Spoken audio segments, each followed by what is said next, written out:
longtemps que j'avais pas conduit une vieille américaine en boîte auto. Ah, on peut essayer le Fury.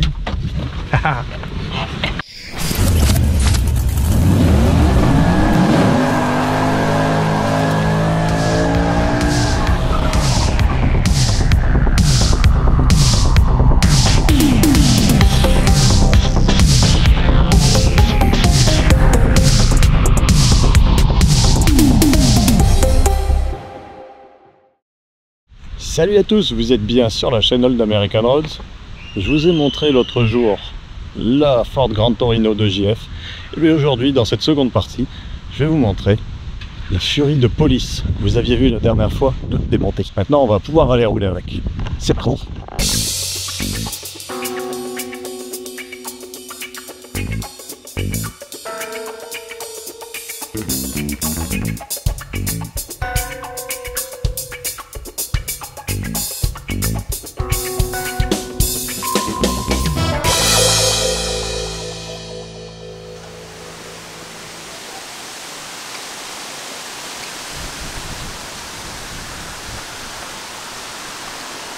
Elle est tellement longue celle-là aussi. Ça c'est définitivement la plus grosse, la plus lourde. Celle-là, la dernière fois que je l'avais vue, elle avait pas de moteur, pas de face avant, pas les ailes. Les ailes étaient dehors. Ouais. Et du coup là, elle est beaucoup plus longue. Oui, c'est ça, hein. Ça paraît pas, là, mais quand tu as l'aile debout, là, tu réalises qu'elle est plus haute que moi. Là. Et quand c'est sur la voiture, bon ben là, ça va, là, ça. C'est homogène. Mais tu sais, c'est un monstre. Tu peux aller à la chasse avec ça. Là, tu ramènes 3 chevreuils. Là. Tu peux en mettre un ici, tu peux en mettre un ici. Ils sont cuits à la maison. Je suis allé tout faire. Elle est énorme. Donc petit rappel, celle-là, c'est une Fury qui est à l'effigie de la GRC, la Gendarmerie Royale du Canada. De 1973 aussi. Oui. Avec son gyro d'époque. Voilà un vieux GMC. Le coffre pour mettre 5 ou 6 Macabées. Mais normalement, si c'est une voiture de police, c'est pas les Macabées que tu mets dans celle-là.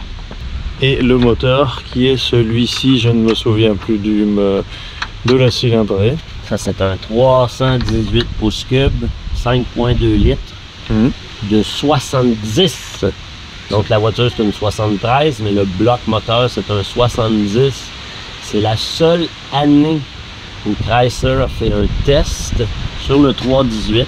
Ah oui, avec la pipe d'admission différente. L'intake a des single planes, c'est-à-dire des passages d'air, mélange air-essence, exactement en parallèle, qui se chevauchent l'un l'autre au lieu de se croiser. Déjà en 70, les Américains là, commençaient à prendre conscience de la crise pétrolière. Ouais, des normes de pollution qui s'approchaient. Et c'est vraiment en 73 qu'ils se sont fait frapper avec la crise du pétrole. Et déjà, là, la Californie avait des normes beaucoup plus strictes. Pas un coffre, ça.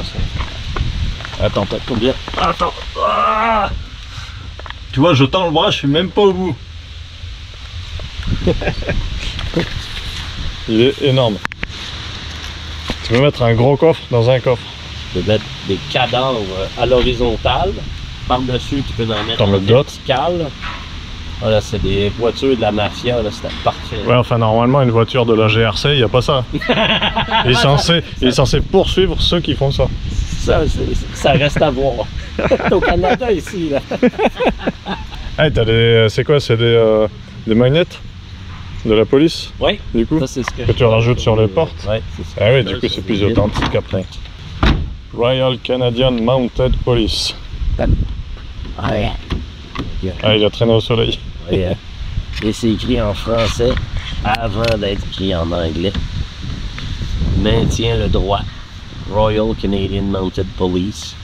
Donc, il y a un souci de bilinguisme, parce que le Canada est officiellement un pays bilingue, alors que le Québec est une province unilingue francophone. On ne reconnaît que la langue française, malgré qu'il y a beaucoup d'anglophones et il y a beaucoup de Premières Nations. Ça aussi, on les oublie, mais ils étaient là bien avant nous. La seule province bilingue, c'est le Nouveau-Brunswick. Toutes les autres provinces, la langue officielle, c'est l'anglais. D'accord. Ouais, non. Peut-être la repasser. Ouais. Ah, il y a un enfant qui a mis sa main là. C'est pas moi, c'est une trop petite main.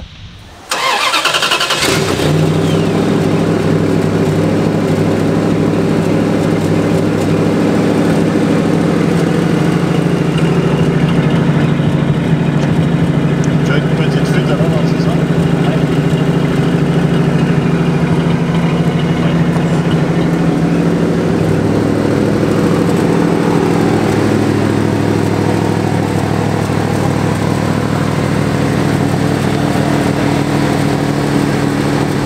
Allez, on va aller faire un tour de cette voiture de police des années 70. C'est génial.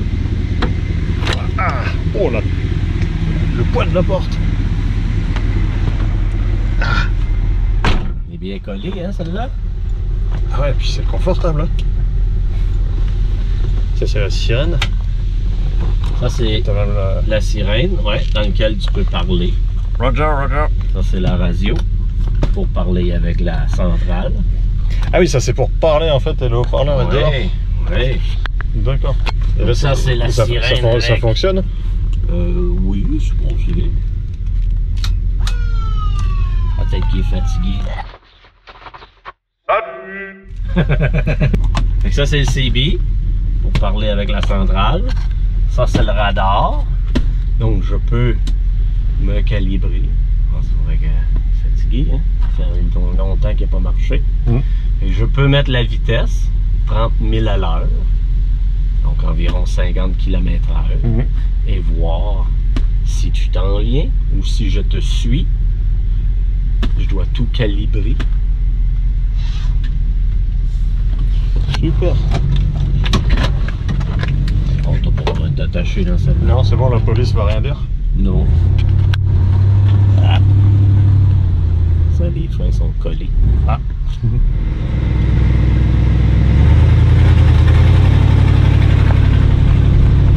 Ça secoue un peu parce que les freins sont collés. Ça fait longtemps qu'elle avait pas roulé. Ah ouais. Ah, puis elle dort dehors, celle-là. Elle n'a pas la chance d'être dans le garage comme les autres. Non.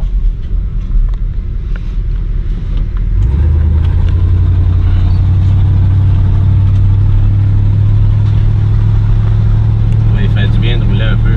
Ah, tu m'étonnes, oui. À moi aussi. Parce qu'en réalité, c'est un peu ça, hein? Le plaisir des jouets, c'est de s'amuser avec. Là. Oui, on reste de grands enfants. Ah oui, oui, oui. C'est juste que les jouets sont plus gros. Des petits enfants, des petites voitures, des grands enfants, des grandes voitures. Et là, pour le coup, elle est vraiment grande. Très grande. C'est plus de 5 mètres.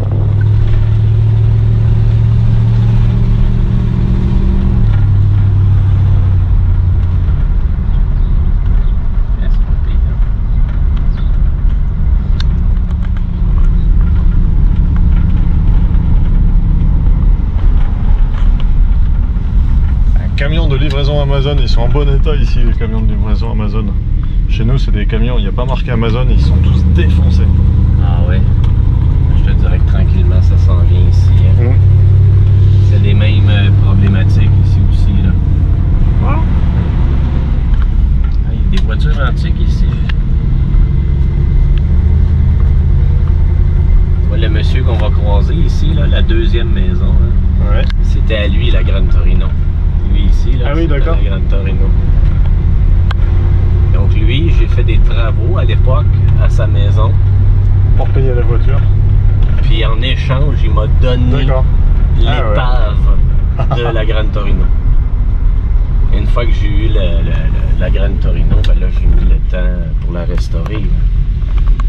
C'est sûr que lui aurait jamais pu la restaurer. Il n'y avait ni les connaissances, ni les moyens financiers pour la ramener à la vie. Lui, il avait échangé la Grande Torino contre d'autres travaux environ 15 ans avant moi. Donc si moi, ça fait 15 ans que j'ai la voiture, Ah oui. rajoute un autre 15 ans que lui a eu la voiture. On est déjà rendu à 30 ans. Donc ça nous amène au milieu des années 80. Hein. Ah ouais. Lui, il avait échangé la voiture contre des travaux chez un vieux monsieur, puis le monsieur avait pas vraiment d'argent pour payer, fait qu'il avait offert, il avait ouvert la porte du garage, puis il avait offert, choisi. Il avait un Mustang 78, je pense, et le Gran Torino 73. Comme il y avait une jeune fille, ben, il s'est dit, je vais prendre la Gran Torino, ça lui fera une voiture quand elle sera plus grande. Mais les temps ont tellement changé que finalement la jeune qui est rendue adulte aujourd'hui, jamais elle aurait voulu de la voiture. C'est beaucoup trop énergivore, ça coûte beaucoup trop cher.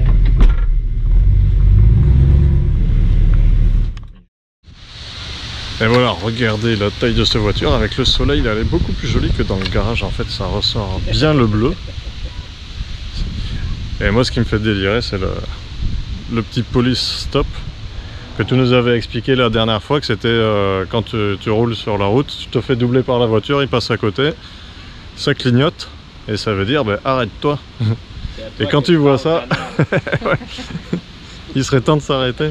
Sinon tu la protèges l'hiver, tu la mets. Elle a été graissée, c'est épouvantable. Faire des travaux sur ça, c'est épouvantable. Tu sors de là, tu as changé de couleur.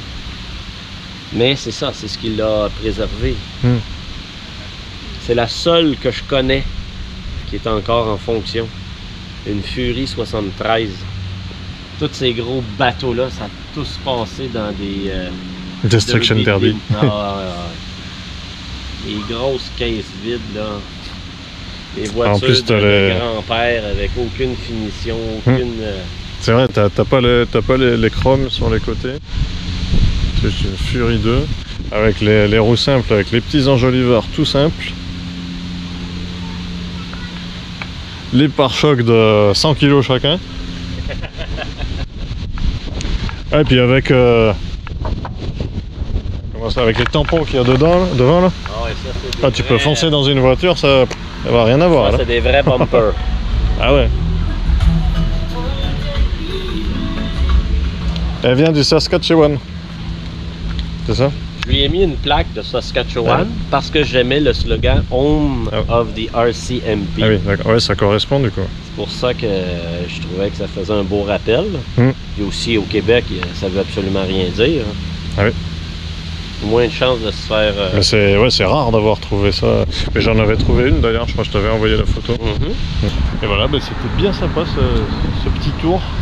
Pour ceux qui n'ont pas vu la Bel Air, je mets le lien à la fin de la vidéo, vous pouvez voir l'ancienne vidéo où je l'avais filmé. Ah, elle démarre super bien en plus. Si on va regarder de plus près, la Galaxy, la Ford Galaxy 500. Elle est de quelle année celle-là? 64? Ouais. Très belle couleur aussi. Le beau violet, c'est pas d'origine ça. Non. Moi, celle-là, étant donné que c'était une 4 portes avec poteau, je voulais lui donner un look plus racé, plus féminin. Petite touche mille custom, comme on dit, de l'autre côté de la frontière. Oui. L'intérieur est original. Hop, il me reste le tapis, la hausse au plafond, que ça vraiment c'était pourri, là, je les ai enlevés. Mais les sièges, ça n'a pas été... Le volant est très beau. J'adore le... C'est très stylisé, là. Les années 50, début 60, là. Pour moi, c'est les plus jolis. Toi, tu as le petit accessoire d'époque, l'approche trottoir. Oui. Moi, je ne saurais pas comment appeler ça en français. En anglais, c'est des curb feelers. Le trottoir, c'est le curb. Ouais, ben c'est ça. Le sensor. Pour éviter de graffiner nos flancs blancs. C'est ça. Et ça, c'est l'ancêtre du moteur du Gran Torino. C'est le 352. D'accord. Ah, donc, il y a 1 pouce cube de différence sur 8 cylindres. Oh, on peut pas dire qu'il y a une grosse compte. Carburateur 2 barils aussi? 2 barils. Sympa, j'aime bien la différence. Tu peux me dire c'est quoi? Ça c'est... Attends, ça va, c'est la poche de lave-glace? Oui. D'accord, et tu remplis là et après, ça va là-bas. Pendant longtemps, j'ai cru que c'était le réservoir de liquide de refroidissement. Mais non, je vois qu'il est là. Oui. Mais c'est d'origine, ça? Oui. D'accord. Le problème, c'est que justement, le moteur vibre. Donc, l'usure des supports moteurs fait en sorte que le moteur bouge un peu comme ça. Mais le radiateur, lui, il est fixe à la voiture. Donc, les vibrations qui se transposent au travers le tuyau, ça fait craquer. Ah ouais, le support, d'accord. Ouais. Il y avait des fuites d'antigel. C'est pour ça qu'ils n'ont pas continué plus tard ce système. Non. Ça, c'est devenu intégré au radiateur, puis le tuyau directement au bloc moteur. Fait que lui aussi, je l'ai restauré, sauf la couleur. Je l'ai restauré comme une vraie Canadienne. Celle-là a été construite à Oakville, Ontario. C'est proche de Windsor. Proche de Détroit. C'était les couleurs canadiennes, ça. Oui. Le bloc moteur est argent parce que c'est un 352 pouces cubes 2 barils. Les couverts de valve sont turquoise parce que c'est la couleur de Mercury. Puisque la même usine assemblait des Ford et des Mercury, ben, les pièces passaient d'un moteur à l'autre. Et le bol à air est doré parce que c'était le même bol à air sur un 390 qui, eux, étaient dorés avec les couverts de valve dorés. Et ça, donc, t'appelles ça un bol à air? Un bol à air, oui. D'accord. On appelle ça la boîte à air. La boîte à air, ok. Ouais. C'est plus une boîte qu'un bol, quand même. Oui. Mais nous, on mange des céréales là-dedans. C'est ça. Ça, c'était tellement simple qu'ils ont arrêté de les faire. C'était trop facile à réparer. Ils ne faisaient pas d'argent avec les pièces. Ça, c'est un excellent moteur qui ne chauffe pas, qui produit environ 250 chevaux. C'est amplement suffisant pour déplacer une grosse barque comme ça. Et ceux-là, ils ont des très jolis feux arrière aussi. Ah oui, oui, oui.